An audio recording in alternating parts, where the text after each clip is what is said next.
Hi, James Savage from National Club Golfer here, and today this is our review of the new Wilson Staff C300 driver. This is a completely new range from Wilson. We've obviously been familiar with their FCD system in the past, where the sort of field clubs, F clubs are more for the better players. The C clubs are in the middle, the D clubs, D for distance, they're your more high handicapper clubs. But we haven't had a sort of C range of woods before. You may remember the C200 irons we had a couple of years ago. Now we've got the C300 woods to sort of, complete the new C300 set, if you like. So C300 driver, what's it all about? What are our first impressions? Well, I think my first impressions of this driver is that it's red. Well, Wilson say that this is a deep matte red colour. It's almost like a maroon sort of finish, which I think looks quite smart. I think it's going to give it a nice point of difference in the pro shops. I can't think of any other drivers that have got a similar colour to this. So, I think that's a positive. I do quite like the look of that. So the main technology that we've got on the C300 driver comes from what Wilson called power holes. What are power holes and what do they do? We can see we've got two on the sole here. We've got two on the crown here. Wilson say that it just helps to sort of improve the performance across the face, a little bit more stability. Sort of like more better deflections on the sort of heel and toe strike. So overall, it's just making the sweet spot a little bit bigger. It's making it more forgiving. Better ball speeds right across the face. And another thing that Wilson aren't afraid to admit is that they just think it's good for a product to have visible technology, and you've actually got that visible technology when you've got the club in the address position, and they say that that can fill you with confidence. It's also, like I say, we see the point of difference in the pro shops with the colour, but it's also a point of difference from a tech story point of view that might just be able to entice people in to try the product for the first time. Power holes, what do they do? Do they work? And if Wilson can get people just trying this product out, then I think they've done really well. Just a little bit more on the technology. You can see here we've actually got quite a bit of adjustability. We've got these three movable weights around, so you can actually just put a little bit more sort of heel bias or put more weight at the back just to kind of change the spin conditions. And we've also got loads of adjustability in the hosel, where you can actually change. This is a sort of 10.5 degree head, but you can actually change using this loft sleeve from 8 to 14 degrees. So that's quite a fair amount of adjustability going on in this product. So how does the C300 driver perform? Well, I've actually tested this driver out. I took it out onto the course at Moor Allerton for 9 holes, and then I took it back to the driving range and got some launch monitor data on it. So I've given it a good a run out, if you like. I feel quite confident I've put it through its paces. Out on the course, setting it down in the address position, I think it's a nice, confidence-inspiring head. It's not sort of huge or oversized or anything like that. It's just got a nice classical profile. Some people are going to say it looks a little bit busy with some of the. It's got the sort of the power holes writing on there. It's got the sort of Wilson Staff logo there, and it's got the two actual power holes themselves. So it is a little bit busy.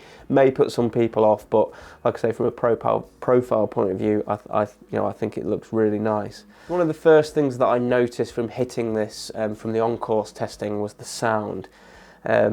You'll be able to hear from, we have actually recorded, some of the impact noise. It's very loud, it's quite metallic, and it actually reminded me or made me think of like a metal baseball bat hitting a baseball. So it's just that sort of quite loud metallic sound, which took me back a little bit. I'm not saying it's a bad thing. This is a sound is sort of like a complete personal preference. To me, I just would maybe prefer something a little bit sweeter. Some people might just like a driver that sounds really loud because it sounds like you really smashed it. So, like I say, I'm not trying to say that's a negative. I'm just saying that's my observation I found it a bit loud and metallic, but the ball flight was good. It didn't go too high. I think back to the D300 driver that I tested, that was just sort of like very high and spinny for those players that maybe struggle to get it in the air. This was much more of a mid ball flight, nice penetrating flight in the distance. Out on the course, obviously not with the launch monitor, seemed pretty good to me. So getting it back and testing it out on the launch monitor, I've just got the numbers here. You can see the numbers on screen. You'll know from watching our previous videos that I don't hit the driver miles. I'm sort of looking for the driver to sort of carry around about 220, 225, anything up towards 250 I know is really good for me. Ball speed around 100, 140 miles an hour, I know that's pretty good for me. So just looking at these numbers here, I've actually got average ball speed of 136, so that's pretty good. My swing speed was actually down a little bit from normal, down at 92 miles an hour. I'm normally close to 100. It was pretty cold, so maybe that's one of the reasons why I've not got my swing speed up, but an average of 136, and if you look, I've got one shot there with a ball speed of 141, and that was actually when I got my speed up a little bit to 96, so when I was swinging more like I normally do, that ball speed of 141 is really, really good. Average carry 221, total 245, that's very much in line with the sort of the tailor-made and sort of Callaway drivers that I tested last year. And again, I'll just pick out another good shot here where I've got a carry 234, total 257. Like I say, these are really good numbers for me. They're not going to impress too many people, but I'm a mid-teen handicapper, and if I can drive the ball 250 yards, I'm usually going to score pretty well. So I was, all in all, I think the numbers for me on this driver were really, really good. They were backing up those initial things that I'd seen out on the course. Like I say, positive, like the ball flight, not too high and spinny, because my horrible shot with the driver is that one that is just too high with loads of spin. So yeah, really happy with those numbers. So my overall verdict, if you like, on the C300 driver, I'm happy with the numbers. I like the looks, I like the visible technology, I like the adjustability. There's loads of really good things going on with this driver. I wasn't a huge fan of the sound, but that's just my personal opinion, so you can completely discard that if you want. You need to hit it for yourself and make your mind up on that. So yeah, all load of positive signs there.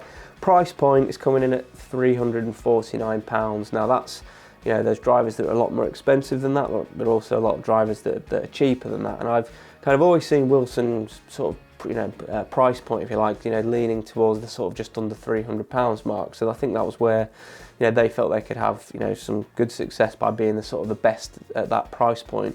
Now they're moving up to £350. They are going to be competing more with some of the tailor-made product, or with the Mizuno or Cobra, something like that. So I feel that it may be difficult for this driver to do really well at that price point. We'll have to wait and see. But regardless of that, I think you should definitely go and test it out, and just to make your mind up, on it, because it's like I say, that it's working really well for me.